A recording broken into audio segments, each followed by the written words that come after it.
दोनों आलम करीने में आए, दोनों आलम करीने में आए। थोड़ा सा वॉल्यूम बढ़ाइए। फूल खिलने लगे रहमतों के, दोनों आलम करीने में आए, दोनों आलम करीने में आए। हाथ उठाकर बोलो या रसूल अल्लाह। फूल खिलने लगे रहमतों के, दोनों आलम करीने में आए। ओ महीना दुल्हन बन रहा था, ओ महीना दुल्हन बन रहा था, जिस महीने में सरकार आए, जिस महीने में सरकार आए। আমার আল্লাহ রাব্বুল আলামিন বলে, বান্দা শোনো, আসমানের নিচে জমিনের উপরে যারা তোমরা বসবাস করো, পৃথিবীর বুকে জেনে রাখো, দুনিয়ার বুকে থাকতে হলে পরে প্রত্যেকটা মানুষ বিভিন্ন কেউ কাউকে না ভয় করতে থাকে, কিন্তু আমার আল্লাহ বলে, বান্দা শোনো, ওয়ালা তাহিনু ওয়ালা তাহজানু, কখনো তোমরা চিন্তিত হবে না, কখনো তোমরা ঘাবড়িয়ে যাবে না, তোমাদের কোনো ভয় নেই, তোমাদের কোনো ডর নেই, কারণ আমি আল্লাহ বলছি, ওয়া আনতুমুল আলাম, জেনে রাখো তোমাদের এহ জগৎ এবং পরজগতে কোথাও ভয় নেই, কোনো চিন্তার কোনো কারণ নেই। তোমরা টেনশন করিও না, তোমরা ঘাবড়িয়ে যেও না, কেননা আমি আল্লাহ বলি তোমরাই হবে জয়ী আর তোমাদের হবে উচ্চশীল। কিন্তু জেনে রাখো শর্ত হলো একটা, ইন কুনতুম মুমিনিন, তোমাদেরকে মুমিন হতে হবে। বুঝলেন? সব জায়গায় জয় লাভ হওয়া যাবে, কিন্তু জেনে রাখো শর্ত হলো একটা, তোমাদেরকে মুমিন হতে হবে। এবার মুমিন কাকে বলে?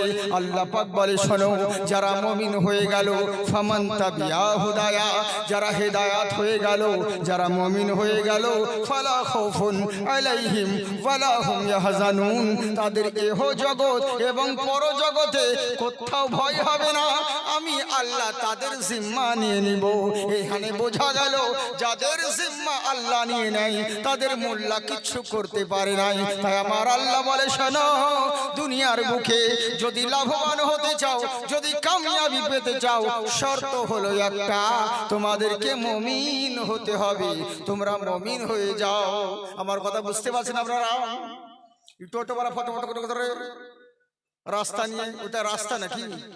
হ্যাঁ, ওই জন্য যাই হোক, একটু জালসার সময় ওয়েটিং করলে ভালো হয়। যাক, আপনারা ওদের সুবিধে যেন হয় সেরকম ভাবে রাস্তাটা করে দিবেন, সামনের দিকে বসে পড়বেন, খুব ভালো হবে। খুব মূল্যবান কথা শোনাবো, আল্লাহ পাক যদি বলেন, লক্ষ কোটি টাকার চাইতে দামি কথা শোনাবো, চিন্তার কোনো কারণ নেই। আমার ওয়াজ সবাই শুনতে পারবে, আর এটা অন্য ডুপ্লিকেট বা অন্য কিছু মাল নয়, অরিজিনালটা এসেছে, চিন্তার কোনো কারণ নেই। বুঝলেন তো? এই জিনিস এক পিসই আছে, নকল এখনো হয়নি, আর ইনশাল্লাহ হতেও পারবে না। তো বাবাটা হচ্ছে, খুব মন দিয়ে শুনবেন। কথাটা হচ্ছে কি, আল্লাহ রাব্বুল আলামিন বলে যে, শোনো, তোমাদেরকে মুমিন হতে হবে, শর্ত হলো একটা, তোমাদেরকে মুমিন হতে হবে। আচ্ছা বলুন তো বাপজি, আমরা তো সবাই মুমিন, কিন্তু মুমিন কাকে বলে? আল্লাহ রাব্বুল আলামিন বলে, শোনো, যদি মুমিন হয়ে যাও, একটা মুমিন যেই দোয়া করবে আল্লাহর দরবারে, ওর হাত তুলতে দেরি হবে, আল্লাহর দরবারে পৌঁছাইতে দেরি হবে না। তাহলে বোঝা গেল, আমরা যে দিনরাত জলসা করছি, দিনরাত মিলাদ করছি, সব সময় দোয়া করছি, প্রার্থনা করছি, কিন্তু আমাদের দোয়া কবুল কেন হয় না? প্রবলেম তো কিছু রয়েছে। আসলে কথাটা হচ্ছে একটাই, আমরা মুখে এক কথা বলি, অন্তর আর এক কথা বলে, জবানের সঙ্গে অন্তরের কোনো মিল নেই। মুখে এক কথা বলে দিলাম, কিন্তু অন্তর আর এক কথা বলে, এর জন্যই তো দোয়া কাজ হয় না। মসজিদে জুম্মার দিনে নামাজ পড়তে আছে, জুম্মার দিনে ইমাম সাহেবের সঙ্গে সঙ্গে সবাই মিলে হাত তুলে দোয়া করতে আছে, রব্বানা জালামনা, আল্লাহ কবুল করে না, চোখের পানি বয়ে জামা ভিজে গেল, ফেরেশতারা বলছে, আল্লাহ তোমার বান্দা এত কাঁদা কাঁদছে, যা হবে হবে, দোয়া কবুল করে আইলাও। ফেরেশতা তো জানছে না আমি কোন জিনিস, আমার কাঁদন দেখে আল্লাহকে বলছে, আল্লাহ তোমার বান্দা এত কান্না করছে, যা হবে এর দোয়া কবুল করে নাও। এই বলে যেমন দোয়া করলাম, চোখের পানি বয়ে বয়ে জামা ভিজিয়ে দিলাম। আর যেমন দোয়া শেষ হয়ে গেল, মসজিদ থেকে বেরিয়ে এসে বলছে, আমার জুতো কোন শালা নিল রে। বুঝলেন তো? হ্যাঁ, ফেরেশতা বলছে, এত জলদি বিজেপির মতন যে মত পাল্টাবি তা তো বুঝতে পারিনি রে। মুখের দোয়া দেখে তো খুবই ভালো মনে করছিলাম। এরই লেগেই বলে, আফলাহা মান তাযাক্কা, আগে দিলের ময়লা পরিষ্কার করো, তারপর আল্লাহর জিকির করো। যে দোয়া করবে সেটাই কবুল হবে। তো জেনে রাখো, শর্ত হলো একটাই, সব জায়গায় তোমরা মুমিন লাভবান হবে, কিন্তু তোমাদেরকে মুমিন হতে হবে। মুমিন কেমন জিনিস, মুমিন কাকে বলে? আপনি কি ভেবেছেন নামাজ পড়লে মুমিন হওয়া যায়, রোজা রাখলে মুমিন হওয়া যায়, হজ যাকাত করলে মুমিন হওয়া যায়? আরে না না না, নামাজের বদৌলতে, রোজার বদৌলতে, হজ যাকাতের বদৌলতে মুমিন হওয়া যায় না। মুমিন হলো, শোনো, লাখ টাকার একটাই কথা সমান, আল্লাহর রাসূলের মহব্বত যাদের দিলে রয়েছে তারাই প্রকৃত মুমিন হয়েছে। বুঝলেন তো? হ্যাঁ, মুমিন তাদেরকে বলে। সিদ্দিক আকবরকে জিজ্ঞাসা করুন, হে হযরতে আবু বকর সিদ্দিক রাদিয়াল্লাহু তাআলা আনহু, আল্লাহর রাসূল বলেছেন, আফজালুল বাশার বাদাল আম্বিয়া বিত্তাহকিক, আল্লাহ রাসূলের পরে কিয়ামত অবধি যত মানুষ আসবে সবার চাইতে ঊর্ধ্বে নবীর পরে যার স্থান রয়েছে তিনি হলেন সিদ্দিক আকবর। আচ্ছা বলুন তো, সিদ্দিক আকবর রাদিয়াল্লাহু তাআলা আনহু আপনি এই মর্যাদা পেলেন কেমন করে? বলে, কেমন করে? বনি ইসরাইল কওমের এক আল্লাহর বান্দা 1000 বছর ইবাদত করেছেন, আপনি কতদিন ইবাদত করলেন? বলে, আমি তো 23 বছর হায়াত পেয়েছি, 63, ঈমান এনেছি 40 বছর, 23টি বছর নামাজ পড়লাম, 23টি বছর রোজা রাখলাম। বললে, তাহলে সুলাইমান আলাইহিস সালামের একটা জিন ছিল যার নাম হলো আসিফ বিন বারখিয়া, তার যত ক্ষমতা ছিল, তার যত অলৌকিক আল্লাহ ক্ষমতা দিয়েছিলেন, তাহলে তিনার সমান কি আপনি হতে পেরেছেন? অনেক উম্মতেরা রয়েছেন অন্যান্য নবীগণের মতন, অন্যান্য নবীগণের উম্মতেরা 500 বছর ধরে ইবাদত করেছেন, আপনি তো 23 বছর ইবাদত করলেন, তাহলে উনাদের চাইতে আপনার মর্যাদা এত বেশি হলো কি করে? সিদ্দিক আকবর বলে, শোনো, আমি ইবাদতের কারণে নয়, রোজার কারণে নয়, হজ যাকাতের কারণে আমার মর্যাদা বাড়েনি, আমি নবী মুস্তাফাকে মন থেকে যতটা ভালোবেসেছিলাম, এই ভালোবাসার কারণে মহান আল্লাহ আমার এত মর্যাদা বুলন্দ করেছে। তার মানে বোঝা গেল, জেনে রাখো, ওরে নবীর পিছনে মুনাফিকরাও তো নামাজ পড়তেন, আমরা তো সাধারণ ইমামের পিছনে নামাজ আদায় করি, আর নবীর পিছনে মুনাফিকরা নামাজ আদায় করত, কিন্তু সেই মর্যাদা তারা কখনো পায় নাই। বোঝা গেল, মুমিন হওয়ার জন্য শর্ত হলো একটা, নবী মুস্তাফাকে মুহাব্বত করতে হবে। আর এক জায়গায় তো আল্লাহ রাসূল বলেই দিয়েছেন, লা ইউমিনু আহাদুকুম হাত্তা আকুনা আহাব্বা ইলাইহি মিন ওয়ালিদিহি ওয়া ওয়ালাদিহি ওয়ান নাসি আজমাইন, তোমরা ততক্ষণ পর্যন্ত মুমিন হতে পারবে না যতক্ষণ পর্যন্ত তোমার বাপ মা আল আওলাদ সন্তান আদি সবার চাইতে নবীকে বেশি ভালোবাসতে না পারবে, ততক্ষণ পর্যন্ত তোমরা কেউ মুমিন হতে পারবে না। এতে বুঝতে পারলাম একটাই কথা, মুমিন হতে গেলে নবী মুস্তাফার মুহাব্বত জরুরি আছে। বুঝলেন? নবীকে মুহাব্বত করতে হবে। আসুন এবার কেমন মুহাব্বত করা দরকার? আমরা তো সবাই মুহাব্বত করি, সবাই বলি। আচ্ছা, এবার এখানে একটা প্রশ্ন আসে, আচ্ছা নবীকে মুহাব্বত করতে হবে শুধু কি মুসলমানদেরকে? মুসলমানদের জন্য কি নবী এসেছেন? না, আল্লাহ কি বলেন, ওয়ামা আরসালনাকা ইল্লা কাফাতাল লিন্নাস বাশীরাও ওয়া নাযীরা।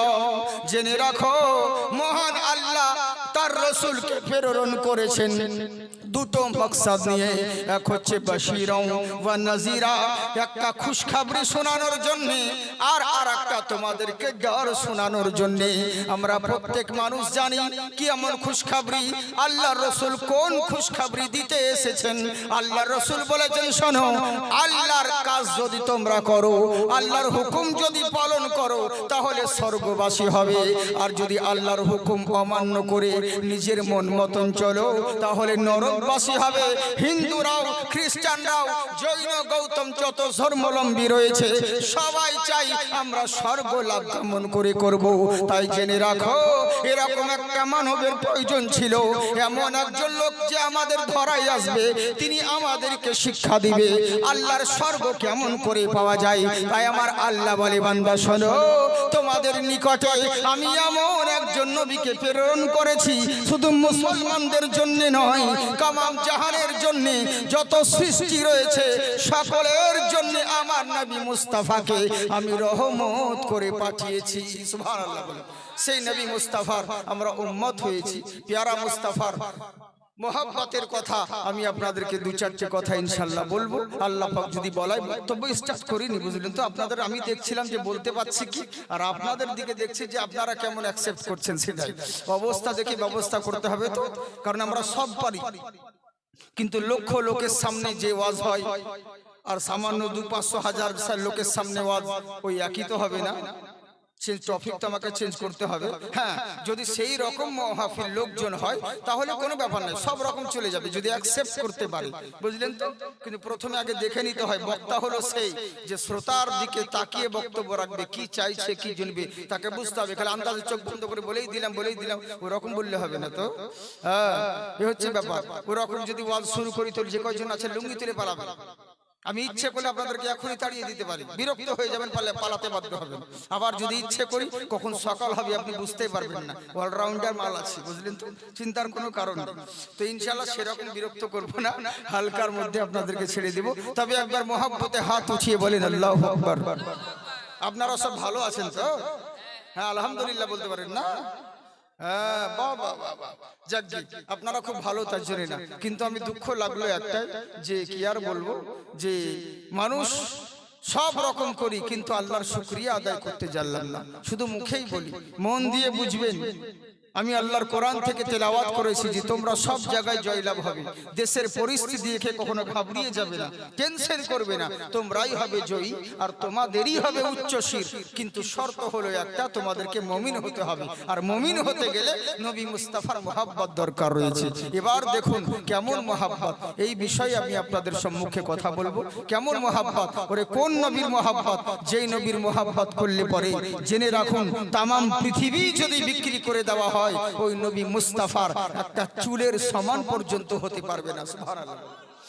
এখনো আমাদের নবী সে পেয়ারা মুস্তাফার, আমার হিন্দু ভাইরা, হিন্দু মায়েরা যদি কেউ থাকেন, মাইকের আওয়াজ শুনতে পান তো মন দিয়ে শুনবেন। পৃথিবীর বুকে তো বহু নভেল নাটক পড়েছেন, বহু জনের জীবন ইতিহাস পড়েছেন।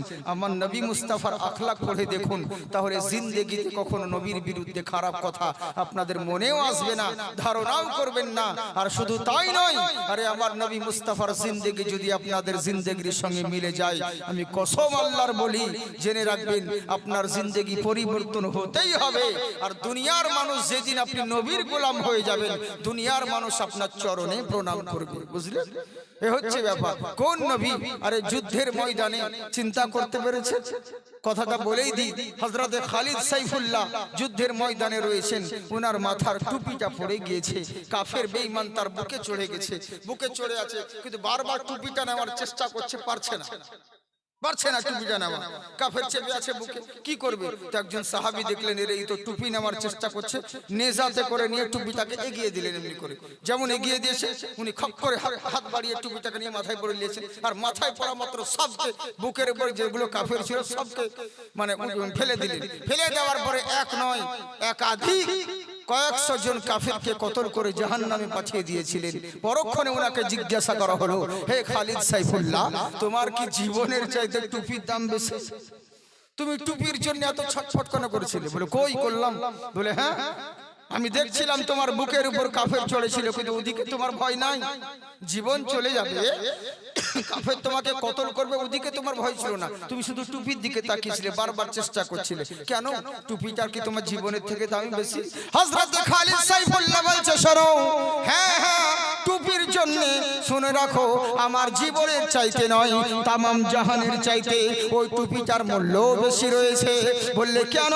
কিসের জন্য এত দাম? কি রয়েছে বলো? ওই টুপিটা টুপিতে কোনো হীরামণি মুক্তা রয়েছে নাকি? বলে না না না, আমরাও যেই টুপি পরি ওইটাও সেই টুপি ছিল, নরমাল কাপড়ের টুপি। বলে তাহলে টুপির জন্য এত ছটফট করছিলে কেন? নিজের জীবন বাজি রেখে টুপিটার জন্য হাত বাড়াচ্ছিলে। হযরতে খালিদ সাইফুল্লাহ বলছে, শোনো, তামাম জাহানকে বিক্রি করলে পরেও ওই টুপির দাম দিতে পারবে না। বলে কেন রে, এরকম কথা কেন বলছো? বলে এরই জন্যই বলছি, ওই টুপির মধ্যে কোনো হীরামণি মুক্তা দিয়ে তৈরি করা নয়, সাধারণ একটা টুপি। বলে তাহলে আর এত মূল্য কেন? বলে জেনে রাখো, নবী মুস্তাফার একটা চুল মুবারক ওই টুপির সঙ্গে সেটিং করে সেলাই করে রেখেছি, তাই জেনে রাখো ওই টুপিটার জন্য, ওই চুলের জন্য টুপিটার এত মূল্য বেশি। ওই টুপি আমার মাথায় যতদিন থাকবে কোনো কাফেরের মায়ের লালের ক্ষমতা হবে না আমাকে কেউ পরাজয় করতে পারে। যতদিন আমার মাথায় টুপি থাকবে ততদিন আমি সব জায়গায় জয়লাভ করব। এর দামি অন্য কোনো জিনিস নয়, ওই দাম হলো টুপিটার। এরই কারণে নবী মুস্তাফার চুল মুবারক হয়েছিল। এতে বোঝা গেল যেই নবীর চুলের দাম এত হতে পারে, না জানি সেই নবীর দাম কতই হতে পারে। চিন্তা করে দেখুন, আর আমরা সেই নবীকেই চিনলাম না। গায়ের মুসলিম বলে, শোনো, ওঙ্কারা পধারিত পুষ্পঞ্জলি হেমাংশু দয়া মোতি সর্বেষ্টমী ওম নমস্তস্যৈ নমস্তস্যৈ বিদ্যাশ্বরী ওঙ্কারু লামা অশ্বমা সুগমারুহা। পৃথিবীর বুকে জেনে রাখো ওই এমন একজন মহামানব আবির্ভাব হয়েছে। আমরা কোরআনে বলি, ইয়া আইয়ুহান নাস, এ লোগো, এ মানুষেরা। সংস্কৃত ভাষায় বলা হয় ঈদম জানা, ঈদম জানা, এ মানুষেরা। পুষ্পাততম, জেনে রাখো, মন দিয়ে শোনো কি বলছে, কত সুন্দর কথা, কেমন কত সুন্দর কথা দেখুন। ঈদম জানা, পৃথিবীর বুকে এই মানুষেরা, মন দিয়ে শোনো কি বলতে আছে। ওই প্যারা ভূ মুস্তাফা দুনিয়ার বুকে আবির্ভাব হবে, জিনার চরিত্র সবার চাইতে আলাদা হবে, জিনার আখলাক সবার চাইতে নিরালা হবে। উনার সঙ্গে কারো কোনোদিন তুলনা হয়নি, আর কখনো তুলনা হবে না। বলে কেমন নবী, কেমন মহামানব, কার কথা তুমি বলছো? শোনো, বলে জেনে রাখো, উনি আর অন্য কেউ নয়, মহান স্রষ্টার তরফ থেকে প্রেরিত এমন একজন মহামানব হয়ে আসবেন, জিনার শান শওকত সবার চাইতে আলাদা হবে। বলে তাই নাকি? বললে হ্যাঁ। বলে কোন মহামানব? বলে শুনে রাখো, ওম গুরু মূর্তি ভক্তেশ্বরী পূজাতনম। পৃথিবীর বুকে একটাই কথা, দু তিন রকম রয়েছে। এক জায়গায় আছে ওম গুরু মূর্তি ভক্তি পূর্ণম পূজাতনম, আর এক জায়গায় আছে ওম গুরু মূর্তি ভক্তেশ্বরী পূজা নসরম। পৃথিবীর বুকে সংস্কৃত ভাষা বলা কিন্তু অনেক কঠিন, বুঝলেন তো? সংস্কৃত ভাষা খুব সমস্যা হয়, সবারই দ্বারা নয়। এরই লেগে প্রত্যেক ইউটিউবারদেরকে বলি, সকলকে, যে যাকে তাকে মুফতি লিখিও না, আর যাকে তাকে চতুর্বেদী লিখিও না। আগে বক্তাকে জিজ্ঞাসা করবে যে আমি চতুর্বেদী লিখবো কি, যদি বলে যে হ্যাঁ লিখো, তাহলে কোনো ব্যাপার নাই, তখন তোমাদের দায়ী নাই। বেটা যখন বিপদে পড়ছে তখন আমরা কি জানি, ওই ইউটিউবাররা লিখে দেয়, তাই বলছে তখন। বুঝলেন তো? এই হচ্ছে ব্যাপার। কত সহজ কথা, হ্যাঁ? খালি অং বং হর্তি পাবং পরম পদম, ওই দু চারটা মন্ত্র ওই শুনে শুনে মুখস্থ করে ওই দিলে পড়লে ওকে চতুর্বেদী বলা যায়, বুঝলেন? অত সহজ কথা। প্রত্যেকটা জিনিসে দু চারটা গজল বলে দেখি শায়ের ইসলাম হওয়া যায়, ওই হাগার মতার দু চারটা ফতোয়া দিয়ে দিব, মুফতি হয়ে যাব, এটা কখনো হয়? প্রত্যেক জিনিসের মধ্যে একটা ভাগ আছে, বুঝলেন? আর আমি সংস্কৃত পড়ি, উল্টো পাল্টা করে পড়ি, কারণ রেকর্ড বহুত করছে, রেকর্ডিং আর নকল। লোকে বসেই আছে, কখন ছাড়বে ভিডিও জাকিরে, আর